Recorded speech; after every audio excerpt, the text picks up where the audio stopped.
नमस्कार. आज आपण अगदी झटपट तयार होणारा नाश्त्याचा पदार्थ बनवणार आहोत.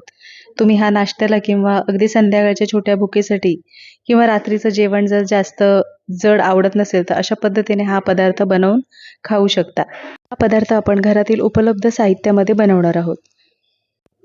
एका बाउलमध्ये आपण 2 वाटी गव्हाच्या पिठाचा वापर करणार आहोत. 2 वाटी गव्हाचं पीठ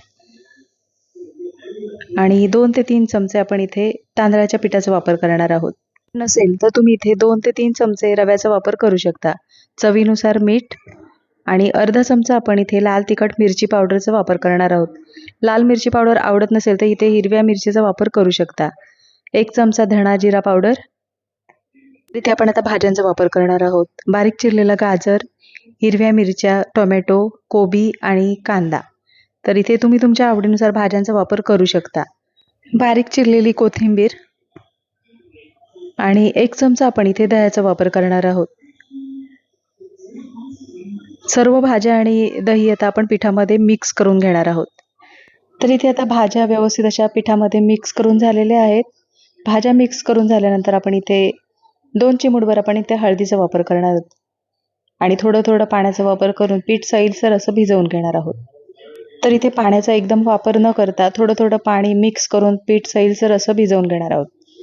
तर इथे आता पीठ साधारण घट्ट वाटत आहे, त्याच्यामुळे आपण थोडंसं पाण्याचा वापर करायचा आहे. इथे आता व्यवस्थित असं पिठाच्या गाठी मोडून पीठ आपण सैलसर असं भिजवून घेणार आहोत. इथे आता पीठ आपण व्यवस्थित असं मिक्स करून झालेलं आहे आणि आता 5 ते 10 मिनिटासाठी आपण पीठ हे झाकून ठेवणार आहोत. तर इथे 5 मिनिटं झालेली आहेत. 5 मिनिटं झाल्यानंतर आपण झाकण काढून पीठ व्यवस्थित असं मिक्स करून घेणार आहोत. तर इथे आता पीठ छान आपलं तयार करून झालेलं आहे. पीठ छान तयार करून झाल्यानंतर अगदी चिमूटभर आपण इथे खायच्या सोड्याचा वापर करणार आहोत. तर इथे पाहू शकता व्हिडिओमध्ये दाखवल्याप्रमाणे अगदी चिमूटभर खायच्या सोड्याचा वापर करायचा आहे.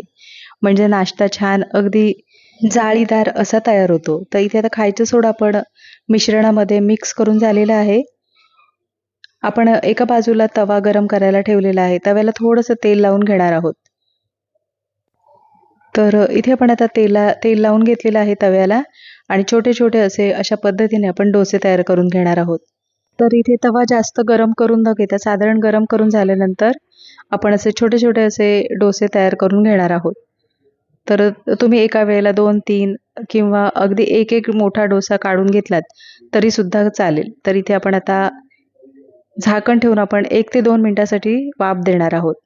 अशा नाश्त्यासाठी किंवा दुपारच्या जेवण जर कंटाळा आला तर अशा पद्धतीने हे छोटे डोसे तुम्ही अगदी लहानांपासून मोठ्यांपर्यंत सर्वांनाच आवडतील असे हे डोसे तयार होतात. तर इथे पाहू शकता छान अशी जाळी सुटलेली आहे.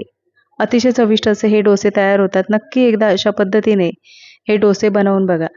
तर इथे आता एक बाजू छान भाजून झाल्यानंतर आपण पलटी करून घेणार आहोत. दोन्ही बाजूने छान खमंग असे भाजून घ्यायचे आहेत. हे तुम्ही अगदी मुलांच्या टिफिनमध्ये, सकाळच्या नाश्त्याला किंवा अगदी रात्री जेवणाचा कंटाळा आला तर अगदी झटपट तयार होणारे हे असे छोटे असे डोसे बनवून तुम्ही देऊ शकता. सर्व डोसे आपण अशाच पद्धतीने भाजून घेणार आहोत. तर इथे आता सर्व डोसे आपले तयार करून झालेले आहेत. ते एका डिशमध्ये काढून घेणार आहोत. अतिशय चविष्ट असे हे डोसे तयार होतात. अगदी झटपट तयार होतात. तर इथे आता डोसे छान तयार करून झालेले आहेत. डोसे नुसते खायला सुद्धा अतिशय चविष्ट लागतात. इथे मी दह्याचा वापर केलेला आहे. तुम्हाला खोबऱ्याची चटणी आवडत असेल तर तुम्ही खोबऱ्याच्या चटणीचा सुद्धा वापर करू शकता. तर नक्कीच एकदा अशा पद्धतीने हे डोसे बनवून बघा आणि कमेंटमध्ये मला नक्कीच सांगा. आजची रेसिपी आवडली असेल आणि चॅनलवर नवीन असला तर चॅनलला सबस्क्राईब करा आणि व्हिडिओ आवडला असेल तर लाईक शेअर करा. पुन्हा भेटू अशाच नवीन रेसिपीमध्ये.